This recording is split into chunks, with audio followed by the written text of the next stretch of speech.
Hello everyone, तो आज हम डिस्कस करेंगे यूपीएससी 2025 स्ट्रेटजी 11 मंथ्स का जो प्लान है तो आज आपके साथ शेयर करूंगा।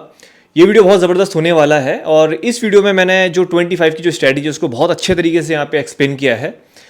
अभी जितनी भी स्ट्रेटजीज आई थी ये थोड़ी सी डिफरेंट स्ट्रेटजी है एंड टाइम हमारे पास बहुत कम है, लेकिन somehow I had to fit all the subjects, तो थोड़ा सा मज़ा आने वाला है स्ट्रेटजी को देखने में।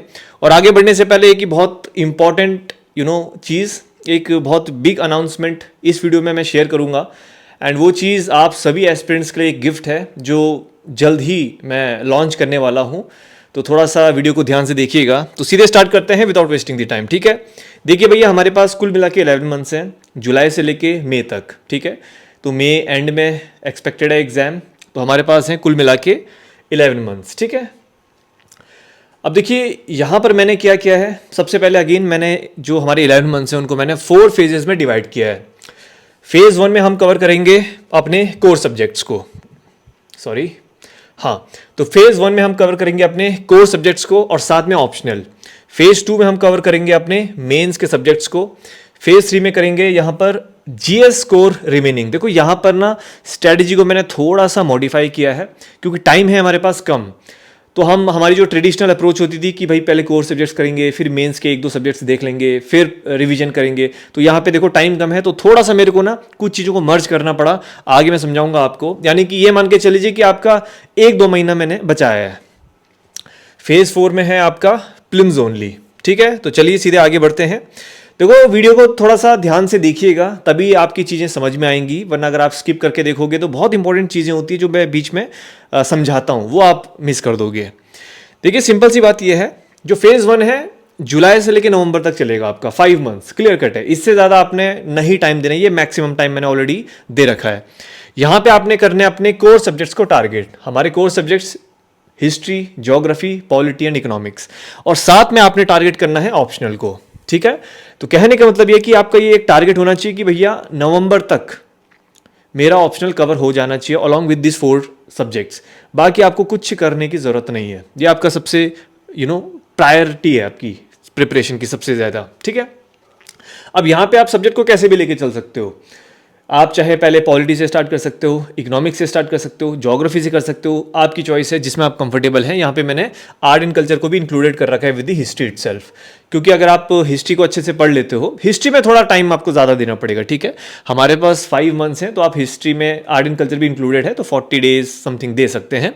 जैसे हर सब्जेक्ट में, जैसे पॉलिटी के लिए 1 मंथ इज सफिशियंट, इकोनॉमिक्स के लिए 35 डेज इज सफिशियंट, ज्योग्राफी के लिए भी अगेन 30-35 डेज सफिशियंट है। तो उसके बाद भी आपके पास 15-20 दिन एक्स्ट्रा बचेंगे, तो वहाँ पे आप रिवीजन कर सकते हैं या फिर पेंडिंग जो भी चीज़ उनको कंप्लीट कर सकते हैं, ठीक है। अब यहाँ पे मैं बहुत ज़्यादा डीप में नहीं जाऊँगा क्योंकि एक आइडिया आपको मैंने दे दिया है। अगर अराउंड 30-35 डेज आप एक सब्जेक्ट को देते हैं तो वही है कि उसके बेसिक्स में आप 1 हफ्ते का टाइम दीजिए। उसके बाद अपना जो स्टैंडर्ड बुक हो गई या जो भी आपका एडवांस स्टडी मटेरियल है तो आप उसको सीधे पढ़ सकते हैं। कंसेप्ट अगेन एक और शॉर्ट में आपको बता देता हूँ। कंसेप्ट बहुत सिंपल है। मान लीजिए अगर आपने पॉलिटी स्टार्ट किया, ठीक है, जब पॉलिटी आपका कंप्लीट हो जाएगा उसके बाद आप मान लीजिए इकोनॉमिक्स पे आएंगे, तो यहाँ पर जो पहला सब्जेक्ट है तो उसको रिवीजन भी करते चले जाना है। ये यहाँ पे सबसे इंपॉर्टेंट चीज़ है कि आपको रिवीजन को भी साइड में लेके चलना है, ठीक है। तो ये है आपका फर्स्ट फेज। और यहाँ पे ऑप्शनल को आपने टाइम देना है। देखो यहाँ पे एक चीज़ मैं बता देता हूँ, ऑप्शनल को आपने 4 to 5 डेज देने हैं पर वीक। 7 के 7 दिन पढ़ने की जरूरत नहीं है। संडे ये जो टाइम है, मतलब आपका जो ये शेड्यूल है, ये मंडे टू सैटरडे आपने फॉलो करना है। संडे को कुछ और एक्टिविटीज़ करनी है जो मैं आपको वीडियो के एंड में बताऊंगा। तो ऑप्शनल 4 to 5 डेज का आपका टारगेट होना चाहिए। तो अगर कभी आप 4 दिन, 5 दिन या 3 दिन पढ़ते हो तो दैट इज़ फाइन, आप अपने 5-6 मंथ्स में ऑप्शनल कवर कर लेंगे अगर आपके पास स्टडी मटेरियल उसका अच्छा खासा, ठीक है। इसके बाद जो हमारा फेज 2 है, फेज 2 पे देखो अब आपने सोचा होगा कि यार एनवायरमेंट साइंस एंड टेक नहीं दिख रहा है। मैं आपको बताऊंगा कि एनवायरमेंट साइंस एंड टेक मैंने यहाँ पर क्यों नहीं इंक्लूड किया है ना, क्योंकि हमारे पास टाइम है बहुत कम, तो हमको कहीं ना कहीं उसको मिक्स करना पड़ेगा विद आवर प्रीलिम्स स्ट्रैटेजी, जो कि आखिरी के 2-3 महीने में हम करते हैं। अभी हम करेंगे अपने जो नेक्स्ट 2 मंथ्स होंगे, दिसंबर और जनवरी, तो यहाँ पे हम अपने रिमेनिंग जीएस के सब्जेक्ट्स को टारगेट करेंगे, स्पेशली वो मेंस के सब्जेक्ट्स जो कि बहुत ज़्यादा इंपॉर्टेंट होते हैं और काफ़ी सारे एस्पिरेंट्स इनको करते नहीं है कवर, मतलब बहुत सारे लोग इनको प्रीलिम्स के बाद कवर करते हैं। देखो आईआर तो वैसे भी इंपॉर्टेंट है ही, क्योंकि इससे प्रीलिम्स में भी अच्छे खासे क्वेश्चन देखने को मिलते हैं।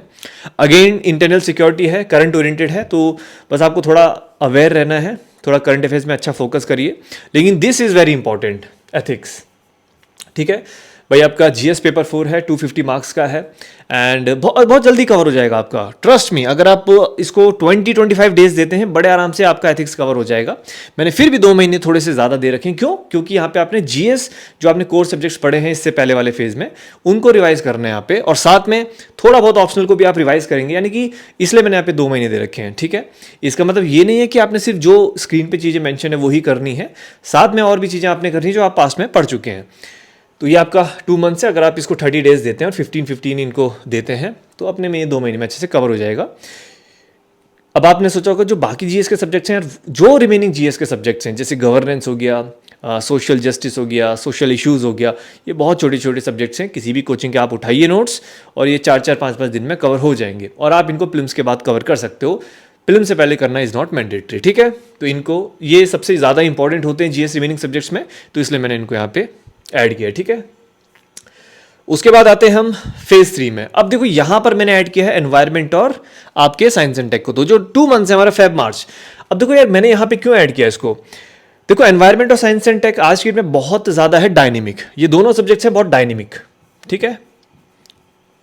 डायनेमिक का मतलब है कि करंट अफेयर्स से क्वेश्चन काफी सारे आते हैं इससे। अगर आप इसको स्टार्टिंग में कवर कर भी लोगे तो आपको अपडेट रखना पड़ेगा अपने आप को विद करंट अफेयर्स, तो बेटर ये रहता है कि इसको लास्ट में कवर किया जाए। अब यहाँ पे देखो आपका एडवांटेज क्या है। फॉर एग्जांपल, अगर आपने इसको कवर किया होता, मान लीजिए कि आपने ये इसको अपना नवंबर-दिसंबर में कवर किया होता, आप कहते कि भाई नवंबर-दिसंबर में कंप्लीट करूंगा। अगर नवंबर-दिसंबर में आपने टाइम दिया अच्छा खासा इसको, लेकिन फिर भी आपको मार्च और अप्रैल में अच्छा खासा टाइम इसको देना पड़ता रिवीजन के लिए, तो डबल आपका टाइम वेस्ट होता। हमारे पास उतना टाइम नहीं है भाई, आपके पास सिर्फ 11 महीने हैं, तो हम टाइम वेस्ट नहीं कर सकते, है ना। जो 26 में अटेम्प्ट दे रहा है उसके पास बहुत टाइम है, वो आराम से पढ़ सकता है, लेकिन आप आराम से नहीं पढ़ सकते, आपके पास बहुत गिना चुना टाइम है। इसीलिए इसको हमने टाइम दिया है फेब और मार्च, क्योंकि फेब मार्च में अगर आप अच्छे से पढ़ते हैं, इसको थरली पढ़ते हैं, तो ये मान के चलो कि भाई अब तो एग्जाम आने ही वाला है, और एग्जाम से पहले बस अगर आप 1-2 और अच्छा सा इसका रिवीजन करते हैं तो आपका टाइम काफ़ी बच जाएगा, है ना। क्योंकि जो नेक्स्ट रिवीजन आप करेंगे इन दोनों सब्जेक्ट्स का, तो देखो जब इसको भी समझा देता हूँ, रिवीजन के बीच में जितना कम गैप होगा उतना अच्छा आप एक सब्जेक्ट को अच्छे से कवर कर पाएंगे, उतना अच्छा उसमें चीज़ों को रिकॉल कर पाएंगे। इस चीज़ को समझिए। और जितना ज़्यादा रिवीजन के बीच में गैप होगा, ठीक है, तो उतना ही टाइम अगेन आपको उस सब्जेक्ट को देना पड़ेगा, और उतना ही बहुत सारी चीज़ें हैं कि जो आप भूल सकते हो। इसीलिए इसको जितने नज़दीक में प्रीलिम्स के रख सकता था मैंने रखा, ठीक है। तो ये हो गया आपका प्लान। तो environment and science and tech for the 2 months Feb और मार्च। अब यहाँ पे 2 मंथ्स हैं, तो इसका मतलब ऐसा है कि अगर कोई एनवायरनमेंट को 30 डेज देना चाहता है या 25 डेज देना चाहता है, आपकी चॉइस है। कोई साइंस एंड टेक को 15 दिन, 20 दिन, 25 दिन देना चाहता है, दैट्स योर चॉइस। फिर भी आपके पास आई एम प्रीटी श्योर 10-15 दिन बच जाएंगे, तो वहाँ पे आप और अगेन अपने कोर सब्जेक्ट्स में से कोई सब्जेक्ट आप अच्छे से नहीं कवर कर पाए, पेंडिंग है, उसको रिवाइज कर सकते हैं, ठीक है। तो ये आपका फेज 3, बहुत सिंपल। एक चीज़ आपको समझना पड़ेगा, चलो मैं आपको आगे थोड़ा कंसेप्ट वाले में समझाऊंगा, सॉरी, ठीक है। उसके बाद आता है फेज 4। देखो ये बहुत ही सिंपल है, इसमें ज़्यादा डिस्कस करने की नीड नहीं है, क्योंकि ये हमेशा हर स्ट्रैटेजी में ये चीज़ हमेशा फिक्स होती है, रिवीजन एंड प्रैक्टिस, ठीक है, लास्ट के 2 मंथ्स। तो यहाँ पे आपने टेस्ट लगाने हैं, और स्पेशली जो यूपीएससी के PYQs हैं जितना आप सॉल्व कर सकते हैं, ठीक है। यहाँ पे आप अपने शॉर्ट नोट्स रेडी कर सकते हो जो कि आपको लास्ट मोमेंट में मदद करेंगे, ठीक है। तो इस तरीके से बस रिवीजन और प्रैक्टिस यहाँ पे करना होगा। और अप्रैल में हमने 2 महीने दिए। अब यहाँ पे अगर आप टेक्निकली देखो तो हमने प्रीलिम्स को 4 महीने दिए हैं, हमने 2 महीने नहीं दिए।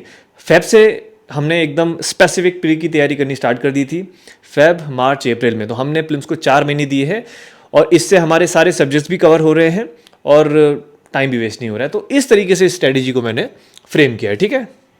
अब जरा आगे आते हैं विदाउट वेस्टिंग द टाइम। हाँ, ये है बिगेस्ट अनाउंसमेंट जो मैं आप लोगों को बहुत टाइम से बताना चाहता था। एक्चुअली थोड़ा सा टाइम नहीं हो पा रहा था, and I was waiting for the right moment. इस महीने बहुत ज़बरदस्त चीज़ हम लॉन्च करने वाले हैं इंडिया लेवल पे for all the UPSC aspirants. फिर चाहे आप एक कंप्लीट बिगिनर हैं, या आप 3 साल बाद अटेम्प्ट दे रहे हो, या आप 2-3 साल से प्रिपरेशन कर रहे हो, this thing is going to be helpful for each and every one. और स्पेशली जो स्टेट एग्जाम्स की तैयारी कर रहे हैं उनके लिए भी ये चीज़ बहुत ज़्यादा हेल्पफुल होने वाली है, और ये आपकी प्रिपरेशन को एक नेक्स्ट लेवल पे लेके जाने वाली है। तो इस महीने के एंड में या फिर शायद नेक्स्ट मंथ के स्टार्टिंग में I will be launching this thing. थोड़ा सा मेरा टेलीग्राम चैनल ज्वाइन कर लीजिएगा, वहाँ पर मैं आप लोगों को थोड़े से अपडेट्स दूंगा और आने वाली वीडियोज़ में भी मैं आप लोगों को हिंट दूंगा। तो बस यही चीज़ है, कुछ बहुत ही इंपॉर्टेंट आने वाला है जिस पे कि I have been working for several months, है ना, काफ़ी लंबे समय से मैं काम कर रहा था।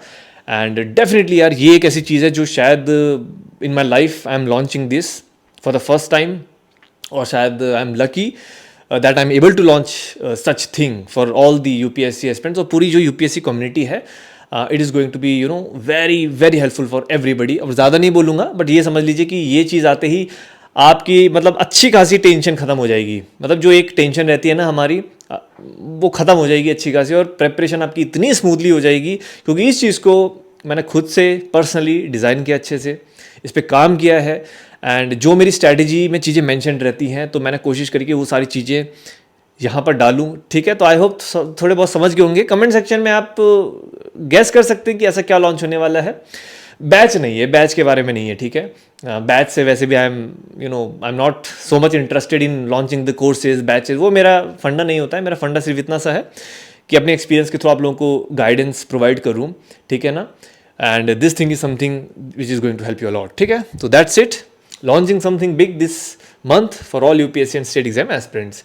तो प्लीज़ ध्यान रखिएगा, मिस मत करना है इसको, ठीक है। ये मिस नहीं होनी चाहिए आपसे, गलती से भी नहीं होनी चाहिए। आप चाहे मेरे को फॉलो नहीं भी करते हो, मत करो फॉलो, लेकिन एटलीस्ट इस चीज़ को थोड़ा ध्यान में रखिएगा। हफ्ते में या 4-5 दिन में ज़रूर मेरा टेलीग्राम या मेरा यूट्यूब एक बार देख लेना, ताकि ये चीज़ आपसे मिस ना हो। बस इतना बोल रहा हूँ, ठीक है। चलिए आगे बढ़ते हैं। अब देखो कंसेप्ट क्या है, मैं आपको थोड़ा सा समझाना चाहूँगा। एक्चुअली जो मेरा पेन है ना, वो खो गया है, तो इसलिए मेरे को उंगली से ही करना पड़ रहा है, तो सॉरी फॉर दैट, ढूंढना पड़ेगा या फिर नया अरेंज करना पड़ेगा, ठीक है। देखो कंसेप्ट क्या है मेरा, कंसेप्ट बहुत सिंपल सा है कि भाई देखो, सबसे पहले सबसे हमारी जो प्रायोरिटी होती है ना, वो हमारे कोर सब्जेक्ट्स होते हैं, ठीक है। वो सबसे पहली चीज़ है, वो हमको कवर करना है। लेकिन भाई उसके साथ में जो हमारा ऑप्शनल है उसको भी कवर करना है, क्योंकि आप सिर्फ प्रीलिम्स नहीं निकालना चाहोगे, आप मेंस भी निकालना चाहोगे। आप तो अल्टीमेटली अपना नाम देखना चाहते हो ना रिजल्ट में, तो प्रीलिम्स निकाल के हमारा कोई पर्पस तो फुलफिल होगा नहीं, तो इसलिए ऑप्शनल को करना पड़ेगा, पहले के 5-6 महीने में टारगेट करना पड़ेगा। क्योंकि अगर आपने प्रीलिम्स निकाल दिया और ऑप्शनल कवर नहीं है, तो परेशान रहोगे, मेंस में रुक जाओगे, फिर क्या फ़ायदा है ऐसे। अभी से ही हमको प्लान करना है कि भैया अगले साल हमन को अपना नाम लिस्ट में चाहिए, तो we have to target optional. GS के बाद अब जो चीज़ें आती हैं, वो हमारे रिमेनिंग सब्जेक्ट्स हो गए, ठीक है। रिमेनिंग सब्जेक्ट मैं शॉर्ट में लिख रहा हूँ, प्लीज़ इसको समझ लीजिएगा। अब देखो एक चीज़ आपने ये समझनी है कि जैसे जैसे हम आगे बढ़ेंगे, चलिए मैं पहले एक बार बता देता हूँ। फिर उसके बाद हमने अपने फेज 3 में हमने अपना टारगेट किया था environment and science and tech, ठीक है। और उसके बाद जो हमारा फेज 4 था, वो था हमारा प्री ओरिएंटेड, ठीक है। देखो एक चीज़ आपको ये समझनी पड़ेगी कि जैसे जैसे आप आगे बढ़ेंगे, पहली में अगर बात करूँ, देखो ये आपका फेज़ है जिसमें कि आपने जीएस को कवर किया, ये फेज़ 1 है। जब आप फेज़ 2 पे आएंगे ना, तो प्लीज़ इस चीज़ का ध्यान में रखिएगा कि ये जो आपने फेज़ 1 में पढ़ा है, इसका रिवीजन होना चाहिए, बस पहली ये कंडीशन है। फिर उसके बाद जब आप 3rd फेज़ में आएंगे, environment and science and tech, अगर आप जीएस 2 का सिर्फ एथिक्स यहाँ पे लेके चल सकते हो कि भाई आप यहाँ पे एथिक्स का रिवीजन कर लो फेज़ 3 में, और साथ में अगेन जो आपके कोर सब्जेक्ट्स हैं, कोर सब्जेक्ट में अगर आपको लगता है कि कोई ये मेरा पोर्शन छूट गया या 1-2 सब्जेक्ट्स को मैं रिवाइज करना चाहता हूँ, तो आप 2 कोर सब्जेक्ट्स को यहाँ पे रख सकते हो रिवीजन के लिए, क्योंकि लास्ट के जो 2 महीने वहाँ पे आपने रिवीजन नहीं करना है, कुछ नया नहीं पढ़ना है। तो कहने का मतलब कि जैसे आप आगे बढ़ोगे तो आपको रिवीजन भी करते चले जाना है। ऑप्शनल क्या है, जैसे आप आगे बढ़ेंगे तो ऑप्शनल में आपको टाइम कम करना पड़ेगा। स्टार्टिंग के जो जीए फेज़ 1 में हमने 5 मंथ्स दिए थे, वहाँ पे आपको अच्छा खासा टाइम देना पड़ेगा ऑप्शनल को, हफ्ते के 4-5 दिन। लेकिन जब आप फेज़ 2 पे आ जाओगे, वहाँ पे हफ्ते के 2-3 दिन से काम चल जाएगा। और जब आप फेज़ 3 पे आ जाओगे, यहाँ पे कंपलसरी नहीं है ऑप्शनल पढ़ना, ठीक है। तो कहने का मतलब है कि आपका टारगेट होना चाहिए कि दिसंबर तक किसी भी हाल में मेरा ऑप्शनल कवर हो जाए, जैन-फेब में उसकी मैं एक बार अच्छे से रिवीजन कर दूँ, फिर आपको मार्च-अप्रैल में ऑप्शनल को छूने की ज़रूरत नहीं है। और ये वही इंसान कर पाएगा जो कंसिस्टेंट है, जो रेगुलर है और जो सीरियस है एग्जाम के लिए, ठीक है। स्ट्रैटेजी सुनने में इजी और अच्छी लगती है, लेकिन फॉलो करना पड़ता है यार, है ना, मेहनत तो करनी ही पड़ेगी। तो बस ये सिंपल सी चीज़ है। चलिए अब थोड़ा आगे बढ़ते हैं। अच्छा, आप सोच रहे होंगे कि इसके बारे में तो बताया नहीं भाई, इसके बारे में क्या किया जाए। देखो बहुत सिंपल है। सी सेट को मैं ये नहीं बोलूँगा डेली करने की बिल्कुल ज़रूरत नहीं है। सी सेट अगर आपको लगता है भाई सी सेट में मैं बहुत ज़्यादा वीक हूँ, बड़ा ही परेशान हूँ, तो आप सिर्फ सैटरडे और संडे को सी सेट को टारगेट कर सकते हो, दैट्स इट। वीकेंड्स में टच करो, बहुत है सी सेट। संडे का दिन मैंने वैसे भी आप लोगों का खाली रखा है, संडे को आप 1.5-2 घंटा सी सेट को दे सकते हो, हाफ डे रेस्ट ले लो और 1.5-2 घंटा सी सेट को दे सकते हो। बहुत सारे लोग परेशान रहते हैं कि मैं कैसे स्टार्ट करूं सी सेट, तो मैं आप लोगों को थोड़ा सा 1-2 बुक्स रिकमेंड कर दूंगा। अगर आप लोगों का बहुत ज़्यादा वीक है मैथ्स और रीजनिंग, क्वांट रीजनिंग, तो RS अग्रवाल किताब है क्वांट और रीजनिंग के लिए, बहुत अच्छी किताब है वो। बेसिक्स वहाँ पे आपके मजबूत हो जाएंगे, और बेसिक्स मजबूत हो गए तो आगे फिर अगर आपको यूट्यूब लेक्चर या कुछ ऐसा कुछ देखते हो आपको दिक्कत नहीं आएगी, ठीक है। करंट अफेयर्स के लिए बहुत सिंपल फंडा है यार। सबसे इंपॉर्टेंट जो आपकी एक सोर्स रहेगा वो रहेगा मंथली मैगजीन।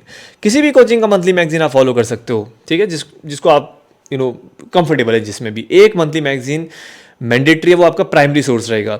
और थोड़ा सा मैं कहूँगा कि अगर टाइम है तो प्लीज़, ज़्यादा नहीं तो 30 से 40 मिनट्स आप न्यूज़पेपर पढ़ लीजिए। अगर आपको न्यूज़पेपर के नोट्स अवेलेबल हैं तो आप न्यूज़पेपर नोट्स पे स्टिक कर सकते हैं, नहीं है तो अगर आप कोई एनालिसिस वीडियो देखना चाहते हैं 30-35 मिनट्स का, देख सकते हैं, कोई दिक्कत नहीं है। कहने का मतलब है कि डेली बेसिस पे जो खबरें आ रही हैं वो मिस नहीं होनी चाहिए। As a UPSC aspirant it is your responsibility कि भैया दीन दुनिया में चल क्या रहा है। अगर आज कोई इवेंट हुआ है और आपको पता ही नहीं है तो भाई किस तरीके फिर हम ऑफिसर बनने वाले हैं आने वाले टाइम में, समझ रहे हैं। ये बहुत इस नज़रिए से इंपॉर्टेंट है। आंसर राइटिंग प्रैक्टिस को मैं साथ में लेता हूँ। देखो बहुत सिंपल है, एक चीज़ प्लीज़ दिमाग में बिठा दो, 100 MCQs, ठीक है, आपने वीकली बेसिस पे करना है। जो भी आप पढ़ रहे हो हफ्ते भर में, आप उस पर कम से कम 100 MCQs का टेस्ट लगाएंगे या प्रैक्टिस करेंगे। जो भी चीज़ आप पढ़ रहे हो उनके PYQs, उस सब्जेक्ट के PYQs को गो थ्रू करो, एनालाइज करो। जब सब्जेक्ट कंप्लीट हो जाएगा तब प्रैक्टिस करना, सॉल्व करना, ठीक है। उसके बाद स्टार्टिंग के 2-3 महीने में मैं कहूँगा आंसर राइटिंग पे ज़्यादा परेशान नहीं होना है। जब स्टार्टिंग के 2-3 महीने में आप नॉलेज गेन कर लोगे, अच्छा खासा पढ़ लोगे, उसके बाद आप फिर वीकली बेसिस पे 5 क्वेश्चंस पे आंसर राइटिंग कर सकते हो, ठीक है। तो दैट्स इट। देखो यार, प्रिपरेशन को ना जितना आप सिंपल रख सकते हो रखो। यहाँ पे ज़्यादा अपने आप को कॉम्प्लिकेट करने की बिल्कुल भी नीड नहीं है। तो ये है सिंपल सा प्लान। तो आई होप वीडियो में मैंने काफ़ी चीज़ें क्लियर करी, मज़ा आएगा आपको, क्योंकि ये स्ट्रैटेजी थोड़ी सी डिफरेंट थी। ट्रस्ट मी, बहुत टाइम लगा इसको कवर करने में, मतलब बनाने में, क्योंकि सबसे बड़ा चैलेंज ये था कि भाई 11 महीने हमारे पास है, और 11 महीने में सिलेबस कवर करना अपने में बहुत बड़ा एक चैलेंज होता है। कैसे कवर किया जाए, इतने सारे सब्जेक्ट्स हैं, प्रीलिम्स भी है, मेंस भी है, ऑप्शनल सबसे बड़ा वहाँ पे रोल प्ले कर रहा है, करंट अफेयर्स है। तो somehow I created this plan, and definitely आप इस पर जितना स्टिक कर सकते हैं करिए, it is going to be helpful, ठीक है। अब लाइट चलेगी, एंड आई एम लकी कि वीडियो के बीच में लाइट नहीं की, तो गाइज अब मैं वीडियो बंद करूंगा, ठीक है। Thank you so much. और वीडियो अगर एंड तक आपने देखा है तो एक हार्ट ज़रूर दीजिएगा, और कोई अगर आपका डाउट होगा तो मुझे ज़रूर बताइएगा। Thank you so much. Last में थोड़ा फ्लो बिगड़ गया, but that's fine. Thankfully the purpose is solved.